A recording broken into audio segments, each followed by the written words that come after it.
하나님 말씀은 로마서 12장 9절에서 13절까지 보겠습니다. 로마서 12장 9절에서 13절까지 같이 한번 읽어보겠습니다. 사랑에는 거짓이 없나니 악을 미워하고 선에 속하라. 형제를 사랑하여 서로 우애하고 존경하기를 서로 먼저 하며 부지런하여 게으르지 말고 열심을 품고 주를 섬기라. 소망 중에 즐거워하며 환난 중에 참으며 기도에 항상 힘쓰며 성도에 쓸 것을 공급하며 손 대접하기를 힘쓰라. 아멘. 로마서 12장의 이제 큰 메시지는 구원받은 자의 생활, 여러분과 제가 구원을 받았잖아요. 그럼 구원받은 자녀들이 어떻게 살 것인가? 그러니까 참 구원받는 건 믿음으로 하나님의 은혜로 구원을 받는 것인데, 그것은 정말 그렇게 뭐 하나님의 은혜만 임하면 될 수 있지만 그건 어렵지 않다 그랬어요. 근데 이제 어려운 건 뭔가 하면 내가 예수 믿으면서 얼마큼 믿음대로 살 수 있느냐. 이건 교회를 나온다고 해서 되는 게 아니라 그랬습니다. 예수를 믿는다고 그냥 저절로 그 사람이 막 변화되고 그 절대 안 됩니다. 근데 이제 하나님 말씀을 붙잡고 내 생활 속에서 하나님 말씀에 순종하려고 애를 쓰고, 그리고 어떤 사건들이 일어날 때마다 또 일상생활 속에서 하나님 말씀에 내 어떤 삶을 거기에 복종하려고 하고, 그 말씀이 내 삶을 통해서 나타내지려고 애를 써야지만 이제 구원받는 자의 삶이 되고 하나님께 영광이 되게 되어 있다고 하는 것입니다. 그러니까 그래서 이런 믿음의 삶은 결코 쉬운 게 아닙니다.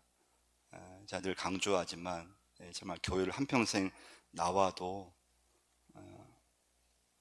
변화가 안 되는 사람이 있는가 하면요, 한 1년도 안 됐지만은 예수 믿고 막 변화가 이렇게 많이 되는 사람이 있어요. 그러니까 그 차이는 뭔가 하면요, 그 사람이 하나님 말씀대로 살려고 하느냐에 달려 있어요. 오늘 9절 한번 다시 한번 보시면요, 한번 읽어보겠습니다. 사랑에는 거짓이 없나니 악을 미워하고 선에 속하라. 첫 번째 메시지예요. 사랑에는 거짓이 없다. 성경 전체 말씀은 하나님 사랑 얘기예요. 하나님이 우리 인간을 사랑하신다고 하는 거, 그 사랑 얘기예요. 하나님의 사랑 얘기예요. 하나님께서는 다른 어떤 것보다도 사랑을 크게 여기세요. 그러니까 사랑이라고 하는 것은 하나님의 계시의 말씀의 가장 큰 원리예요. 사랑에는 거짓이 없다. 이건 사랑은 정직하다고 하는 걸 말씀해 주고 있고요. 사랑은 진실한 것. 사랑에는 거짓이 없다. 근데 여러분 어떻습니까? 근데 여러분, 우리 인간의 사랑은 거짓이 있습니까? 없습니까? 우리 인간의 사랑은 완전하지 않아요. 그래서 여러분, 사랑을 우리가 좀 이제 돌아보면요, 오늘 우리 기도한 우리 형제가 청년부 회장 맡고 있는 도 형제인데, 이 젊었을 때 사랑은 어떻습니까? 뜨겁잖아요. 여러분과 제가 결혼, 청년들 빼고 결혼하기 전에 사랑은 얼마나 뜨겁습니까? 육체적인 사랑이죠. 아주 막 어떤 탐닉하는 사랑이에요. 근데 우리가 다 이제 결혼하신 부부들은 경험하지만 그 20대의 사랑과 또 결혼을 하고 나서 30대, 40대 사랑이 좀 변화되기 시작해요. 또 50대, 60대, 70대, 80대 나이를 들면 그 사랑은요, 20대 사랑하고 완전 달라져 버려요. 그러니까 이 남녀가 참 이 결혼 전에는 그렇게 뜨겁게 사랑을 했는데, 이제 결혼하고 시간이 지나면서 이전에는 장점만 봤다고 하면 이상하게 단점이 보이고, 그러면 사랑에 막 위기가 생기고 금이 가기 시작하고 어려움이 생기고요. 그러니까 인간의 사랑은 변할 수밖에 없다는 거예요. 자, 그러면 오늘 말씀에서 구원받은 성도의 삶 속에는 사랑인데, 근데 그 사랑에는 뭐가 없다고 했습니까? 거짓이 없어야지만 그게 구원받은 자의 삶이라고 하는 거예요. 거짓은 이제 뭐 가식이, 우리 인간의 사랑은 그렇잖아요. 가식적인 사랑을 할 수 있어요. 막 속에는 막 미워하는데 어쩔 수 없이 막 겉으로는 이렇게 막 인사한다든가 사랑한다고 얘기한다든가 그럴 수 있잖아요. 이 인간의 사랑이에요. 그럼 여러분, 오늘 말씀에서 그러면 하나님 말씀에서 구원받은 자의 사랑은 거짓이 없어야 된다는 거예요. 이게 어떻게 가능하냐 이거예요. 사실 가능하지 않거든요. 이때 이제 중요한 건 여러분 고린도전서 13장 13절 말씀을 여러분 기억하셔야 되는데 뭐로 나와 있습니까?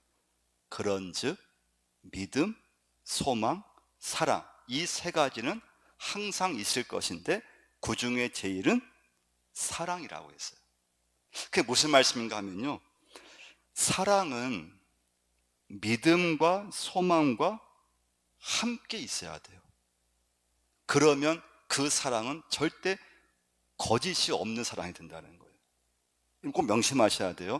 여러분 우리가 교회에서 또는 뭐 집에서 당신 사랑해, 또 교회에서 새가족 사랑합니다, 또 내가 맡은 반 아이들 내가 사랑한다 많이 하잖아요. 많이 써요. 교인들 사랑합니다. 근데 여러분 그 사랑에 거짓이 없으려면은 그냥 입술로만 하면 안 된다는 거예요. 그 사랑 속에 내가 지금 말하는 그 사랑 속에 뭐가 들어가야 되는가 하면 믿음이 들어가면은 그 사랑은 좋은 사랑이 된다는 거예요. 내가 반 아이들을 사랑한다고 했을 때 그 사랑 속에 말씀이 들어가서 사랑을 하려고 하면은 그 사랑은 거짓이 없는 사랑이 될 수 있어요. 근데 우리 사랑은 뭐가 문제냐? 어느 순간 믿음이 들어가 있지는 않는 사랑이에요. 어떤 때는 말씀이 들어가 있지 않아요. 그럼 그 사랑은 내 중심의 사랑이 되어버리는 거예요. 내 이기적인 사랑이 돼요. 그래 그 사랑은 어떤 사랑입니까? 변할 수 있고 자기 중심적이고 아주 이기적인 사랑이고, 자기 마음에 좀 안 들면 그냥 버려버리는 사랑이고, 그냥 미워하는 사랑이고, 그러니까 그런 사랑은 우리가 예수 믿지 않아도 늘 볼 수 있는 사랑이잖아요.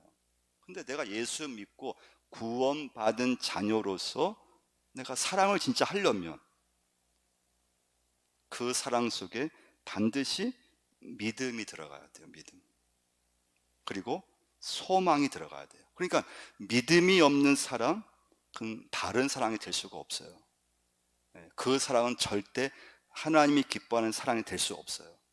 또 소망이 없는 사랑, 바른 사랑이 될 수 없어요. 그러니까 여러분 부부 간이든 가족 간 사랑이든 교회에서의 모든 사랑이 내 입술로만 하면은 그 사랑은 굉장히 가식적인 사랑이 돼요. 그런데 믿음을 담아서 인간적으로는 안 되는데 하나님 앞에서 어떻게 하든지 믿음을 가지고 내 옆에 있는 성도를 내가 사랑하려고 하면은 그 사랑은 진실된 사랑이 된다는 거예요. 할렐루야. 내 인간적으로는 마음에 안 들어요.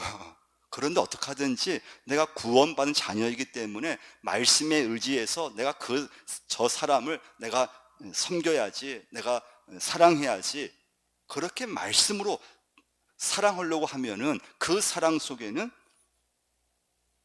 하나님의 사랑이 임한다고 하는 것입니다. 그게 안 되면 우리 사랑은요 늘 변화가 심해요. 그 다 내 중심의 사랑이에요. 굉장히 이기적이고 또 아주 욕심이 들어갈 수도 있고 시기할 수도 있고. 두 번째 메시지예요. 9절을 다시 한번 보시면, 첫 번째는 사랑에는 뭐가 없다고요? 거짓이 없어야 돼요. 그런데 거기에서 중요한 건 내 사랑이 믿음과 말씀과 소망이 들어가 있지 않으면 그 사랑은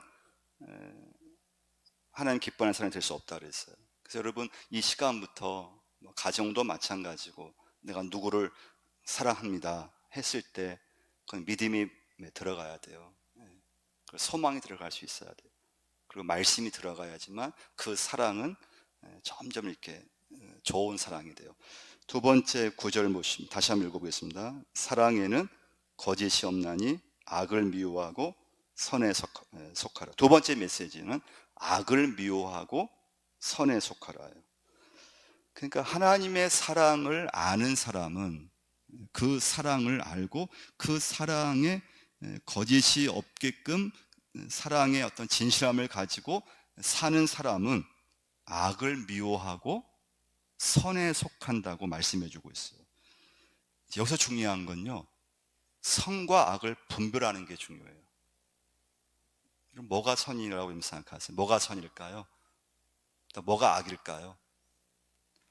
이 말씀 속에는요, 선에 속한 사람이 있고 악에 속한 사람이 있다는 것을 성경에서는 말씀해 주고 있어요. 그 분별할 수 있어야 돼요. 그래서 뭐라고 했습니까? 악을 미워하라고 했어요. 악을 좋아하라고 하지 않았습니다. 악을 미워하라고 했어요. 악에게 관용을 베풀려고 하지 말씀하지 않으셨어요. 악은 미워해야 돼요. 선을 뭐라고 했습니까? 선은 속하라고 했어요. 이 속한의 뜻은 무엇인가 하면요, 소속을 뜻해요. 소속. 선에 속하라는 거예요. 선에 속하고 악을 미워하라. 이게 한 번으로 끝나는 것이 아니고 내가 예수 믿고 나서 계속 악은 미워하고, 그러니까 죄는 미워하고, 죄인은 미워하면 안 돼요. 그리고 자꾸 선에 속하라. 하나님께 속하라. 그러니까 여러분, 그리스도인은 먼저 선에 속한 자예요. 악은 멀리해야, 악을 미워해야 돼요. 그러니까 이제 여러분과 제가 하나님께 딱 붙어 있으면, 하나님 말씀에 붙어 있고 하나님의 사랑에 붙어 있고 말씀대로 살려고 하면 그 사람은 저절로 악을 미워하게 되어 있어요. 이게 딱 분별이 서요. 예. 악을 미워할 수 있고 선에게 속할 수 있어요. 그래서 하나님의 자녀는 죄를 미워해야 돼요. 악을 미워해야 돼요. 그다음에 이제 세 번째 메시지예요. 10절을 한번 보시면요, 10절 한번 읽어보겠습니다. 형제를 사랑하여 서로 우애하고 존경하기를 서로 먼저 하며. 자, 첫 번째는 사랑에는 거짓이 없다. 두 번째, 악을 미워하고 선에 속하라. 세 번째 메시지는요, 형제를 사랑하고 서로 우애하고라는 말씀이 있어요. 이것의 원뜻은, 이것은 가족 간의 사랑을 말하는 거예요. 가족 간의 사랑. 이것을 교회 안에서 내 옆에 있는 교인과 가족적인 내 가족을 내가 사랑하는 것처럼 그렇게 사랑하라는 말씀이에요. 형제를 사랑하고 가족처럼 서로 가족같이 사랑하고. 그러니까 형제라고 하는 것은 이제 성도 간의 관계잖아요. 그러니까 교회 안에서 성도와의 관계인데, 그런데 내 옆에 있는 교인을 가족처럼 받아들이라는 말씀이에요. 여러분, 이게 가능합니까? 어떻습니까? 내 옆에 있는 교인을 내 가족처럼 그렇게 대할 수 있느냐, 이거예요. 구원받은 자녀의 삶의 모습이 이렇다는 거예요. 이것은 뭘 말씀하는가 하면요, 교회라고 하는 것은 영적 가족이라고 하는 거예요. 왜 그렇습니까? 각자 다르지만 내가 믿고 있는 하나님이 내 아버지, 우리 아버지가 되시기 때문에 그렇다는 거예요. 믿으시면 아멘.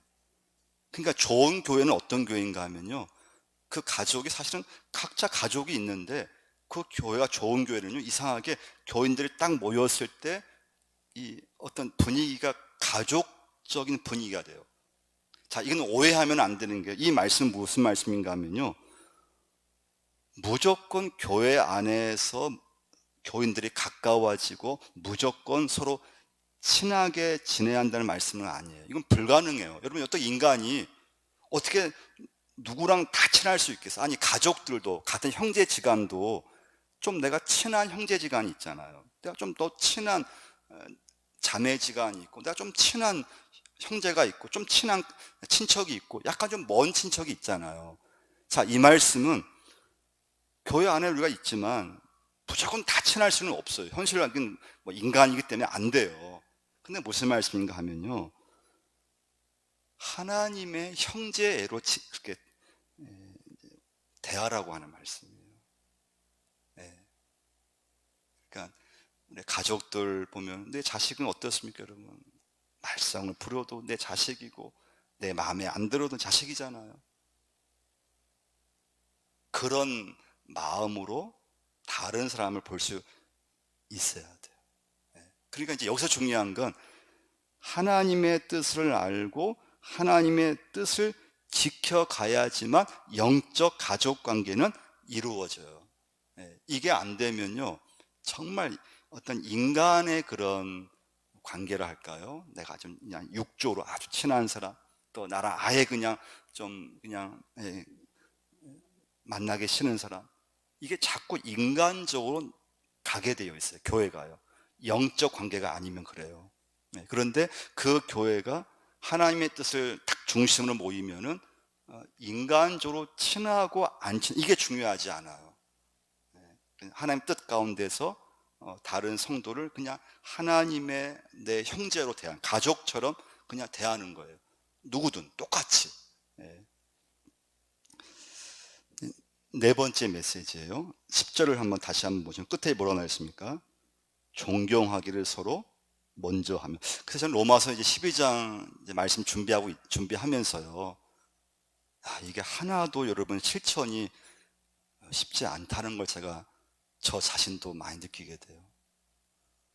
정말 구원받은 자녀로서 여러분과 제가 깨어있지 않으면요, 말씀 하나라도 제대로 지키는 게 어려워요. 정말 어려워요. 근데 이제 네 번째 메시지 뭐라고 했습니까? 존경하기를 뭐라고 했습니까? 먼저 하라는 거예요. 구원받은 자녀라면 내가 교회를 섬길 때 그 다른 교인을 존경하기를 먼저 하라. 이 말씀은 왜 중요한가 하면요, 이 말씀을 지키면요, 교회는 진짜 평안해요. 이 말씀을 지키지 않기 때문에 교회가 평안하지 못한 거예요. 그래서 이 말씀이 중요해요. 존경하기를 서로 먼저 하라. 이 말씀만 여러분과 제가 지킨다면 교회는 문제가 없어요. 근데 이대로 안 하기 때문에 교회가 문제가 이제 일어나게 돼요. 존경하기를 서로 먼저 하면 그 교회가 얼마나 화평하고 기쁨이 충만하겠어요. 존경하기를 먼저 해요. 존경하기를 먼저 하라. 상대방을 높이라는 말씀이에요. 상대방을 낮추지 말고, 상대방을 평가하지 말고, 다른 교인을 낮추게 보지 말고, 다른 교인을 평가하지 말고 존경하라는 말씀이에요. 여러분 어땠습니까? 여러분 어떻게 믿음 사십니까? 해오셨습니까? 교회를 섬기시면서, 교회 봉사하시면서 여러분 얼마큼 존경을 했습니까? 목회자를 얼마큼 존경하셨습니까? 다른 교회를 얼마큼 존경하셨습니까? 존경이 전혀 안 되는 교우들도 있어요. 그럼 교회가 그때부터는 심각해지기 시작해요. 그런데 그 교회가, 그 교인들이 예수 믿고 나서 그 교회에서 누구를 만나든지 그 사람을 존경하려고 애를 쓰고 상대방을 높이려고 애를 쓰고, 그러면 여러분 진짜 교회는 아무 문제가 없어요. 그러니까 이제 상대방의 단점을 먼저 보지 말고 장점을 볼 수 있을 때 이 말씀이 적용될 수 있어요. 근데 여러분 우리는 어떻습니까? 여러분과 저는 상대방의 단점을 우리는 보는 경향이 있어요. 이게 죄성이거든요. 상대방의 장점을 보면서 그 상대방을 좀 높이려고 해야 되는데, 우리는 자꾸 상대방의 단점을 보고 상대방을 자꾸 막 그냥 비난하든지 깎아내리려고 하든지. 그래서 여러분 자꾸 장점이 보이셔야 돼요. 여러분 교인들을 보실 때 다른 사람의 단점을 먼저 딱 생각나면 일단은 그 사람을 낮추게 보게 되어 있거든요. 그러니까 여러분 이제 교회 생활 하실 때 앞으로도 쭉 하셔야 되잖아요. 근데 그 사람을 바라볼 때, 그러니까 아까 제가 사랑에도 믿음이 함께 해야지만 그 사랑은 완성된다 그랬잖아요. 그러니까 이 존경도 마찬가지, 그냥 되지 않아요. 우리 인간의 죄성이 상대방을 바라봤을 때 좀 마음에 안 들면 그 사람 단점만 자꾸 보이기 시작하죠. 전혀 존경이 안 되거든요. 예. 오늘 이 말씀은 한번 여러분 가족에게 한번 적용해 보세요. 오늘 한번 집에 가셔서요. 존경하기를 먼저 하라는 이 말씀을요, 여러분 배우자에게 한번 적용해 보세요. 완전 달라질 거예요. 여러분 가족부터 적용 한번 해보세요. 예. 배우자부터 한번 여러분 존경해 보세요. 자녀부터 여러분 한번 존경해 보세요. 예. 그리고 내가 누구를 만나든 그 사람을 한번 존경해 보려고 한번 해보세요. 예. 자, 그러면 이게 어떻게 가능할까요? 오늘 이제 중요한 건요. 이게 의지로 안 되거든요. 여러분, 배우자 존경하는 거, 교인을 존경하는 거, 이게 어떨 때 가능할까요? 이때 중요한 건 하나님 앞에서 나를 먼저 살펴보는 사람만이 다른 사람을 잘 존경하게 돼요. 자기를 잘 살피는 사람이 여러분 다른 사람을 존경하게 되는 걸 볼 수가 있어요. 그 무엇인가 하면요, 내 눈에 들보를 먼저 보아야 된다는 거예요. 그 사람은 다른 사람을 누구든 존경할 수 있어요. 다른 사람의 눈에 든 티를 보려고 하지 말고 항상 먼저 내 눈에 들보를 보려고 애를 써야 돼요. 그 인물이 누군가 하면 사도 바울이었죠. 사도 바울이 뭐라고 했습니까? 사도 바울이 나는 죄인 중에 괴수라고 했어요. 그냥 한 말이 아니에요. 사도 바울이요, 그렇게 하나님 앞에 헌신적이었고 하나님 말씀대로 살던 바울이 하나님 앞에 나는 죄인 중에 괴수라고 한 거예요. 진짜 고백을 그렇게 한 거예요. 그러니까 사도 바울은 누구든 존경하게 되는 거예요. 예. 그래서 상대방을 높일 수 있는 거예요. 근데 여러분, 자기를 보지를 못하는 사람은 절대 남을 존경하지 않습니다. 존경을 절대 못해요. 되지가 않습니다. 근데 자기 자신의 한계를 잘 알고 자기 자신의 문제를 알고 자기 자신이 하나님 앞에서 어떤 존재인가를 잘 아는 사람만이 다른 사람을 잘 존경해요. 이렇게. 그리고 쉽게 비판하지 않습니다. 네.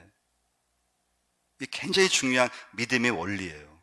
그러니까 이제 우리 여러분과 예수 믿었지만 우리는 그냥 구원받고 끝이 없고 교회 생활하면 우리 봉사하면 다 되는 줄 알았는데, 사실 실제 그 모든 내 믿음 생활이 말씀에 붙잡고 말씀의 원리를 가지고 해야 됐었는데 그건 그냥 스톱이었어요.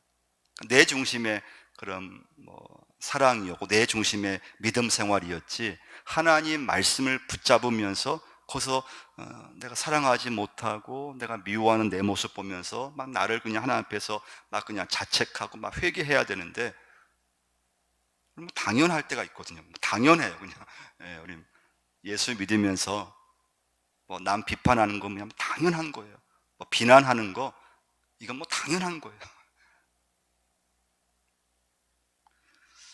마지막 11절 한번 보시면요, 11절 한번 읽어보겠습니다. 부지런하여 게으르지 말고 열심을 품고 주를 섬기라. 사실 신앙생활 하다 보면은 열심을 갖지 않으면 신앙생활 하기 어려워요. 가정주부든지 교회 봉사하려면 정말 시간을 이렇게 딱딱 이렇게 준비되고 시간 단위로 쓰지 않으면 참 가정생활 또는 직장생활, 교회 봉사, 또 예배하는 거 하기 굉장히 어려워요. 자, 여기서 열심은 영적 열심을 말해요. 그냥 그리스도인이 되려면 부지런해야 돼요. 부지런할 수밖에 없어요. 이 열심은 육체적 열심이 아니고 감정적인 열심이 아니고 영적 열심을 말씀해 주고 있어요. 자, 그러면 여러분 영적 열심을 어떻게 여러분 키울 수 있을까요? 여러분 언제 막 영적 열심을 내던가요? 그 말씀이에요, 말씀. 하나님 말씀이 내게 임했을 때, 하나님 말씀이 은혜가 되고 하나님 말씀이 내 안에서 충만했을 때 영적 열심을 내게 되어 있어요. 그 말씀이 없으면 영적 열심은 절대 못 내요. 좀 열심히 하는 것 같은데 나중에 이렇게 보이지 않아요. 근데 여러분 지금도 예수 믿으면서 교회를 섬기면서 열심을 내는 분들 한번 보세요. 누가 열심을 내던가요? 또 여러분이 언제 열심을 냈던가요? 언제 열심히 식어지던가요?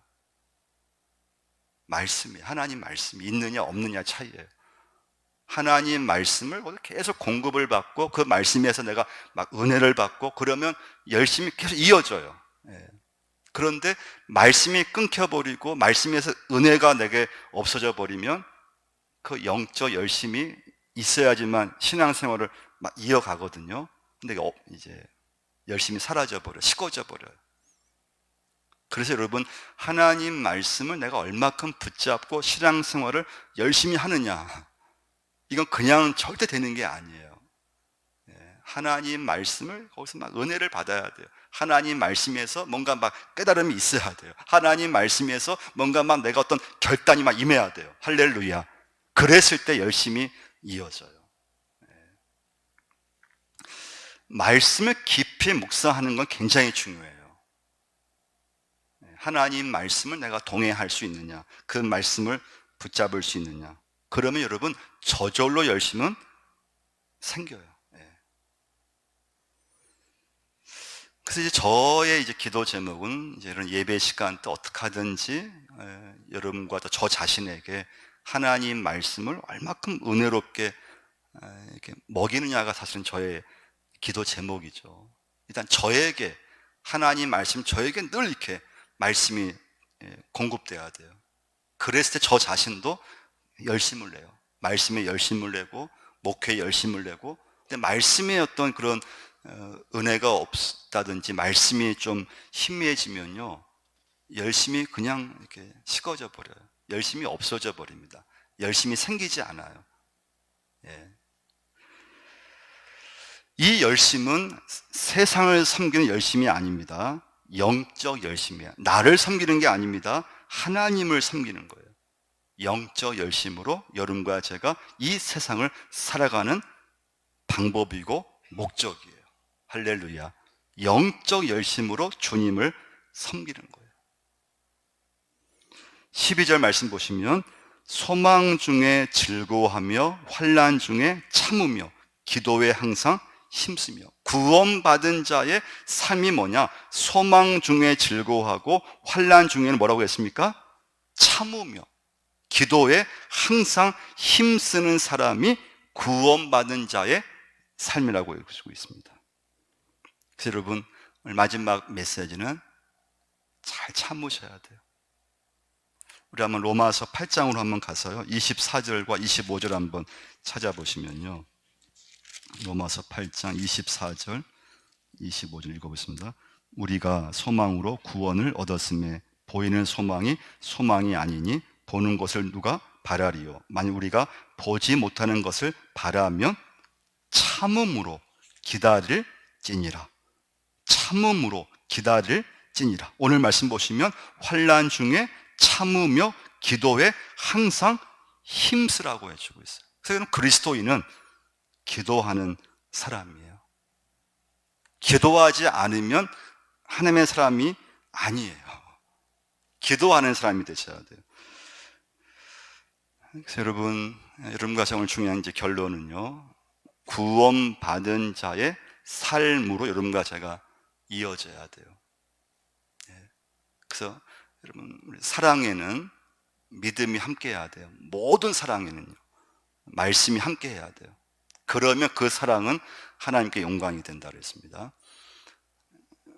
이 교회라고 하는 곳은 영적 관계라고 했어요. 영적 가족이에요. 그냥 되는 게 아니라 그랬어요. 여러분과 제가 하나님의 그 사랑 속에서 말씀을 가지고 여러분과 제가 접근할 수 있어야 돼요. 그렇지 않으면 여러분 우리가 정말 내 중심에서 모든 걸 할 수 있잖아요. 내 중심에서 바라볼 수 있고. 그래서 절대 여러분 다른 사람을 바라볼 때 그 사람의 하여튼 장점을 찾으셔야 돼요. 단점은 그냥 잊어버리셔야 되고, 그 사람에게 하여튼 하나라도 장점을 바라볼 때만이 가족 영적 관계가 이루어질 수 있어요. 오늘 말씀은 저에게도 굉장한, 이것은 사실 제가 설교하지만 부담되는 말씀이에요. 말씀대로 사는 건요, 여러분 정말 쉬운 게 아니에요. 근데 여러분 중요한 건 하나님 말씀이 내 안에서 막 넘쳐나서 오늘 주신 말씀 하나라도 여러분과 제가 그 말씀대로 살려고 막 애를 쓸 때 변화가 생기게 되어 있어요. 그 노력이 없으면요, 우리는 그냥 구원받고 끝나버려요. 예수 믿는 거 그냥 거기서 끝이 나버려요. 그러면 하나님께 영광이 되질 않아요. 그래서 구원받은 자녀로서의 삶으로 여러분과 제가 오늘도 어떻게 하든지 갈 수 있어야 돼요. 우리 같이 한번 기도하겠습니다. 기도하실 때 하나님 오늘 감사합니다. 아버지 앞에 머리를 숙이게 하시고 함께 모여서 예배하게 드림을 너무나 감사함을 드립니다. 오늘 주신 말씀을 우리 마음에 그 말씀을 하나라도 새기게 해주시고 구원받는 자녀로서 하나님 그 말씀을 하나님 순종함으로 한번 실천할 수 있도록 역사하여 주옵소서.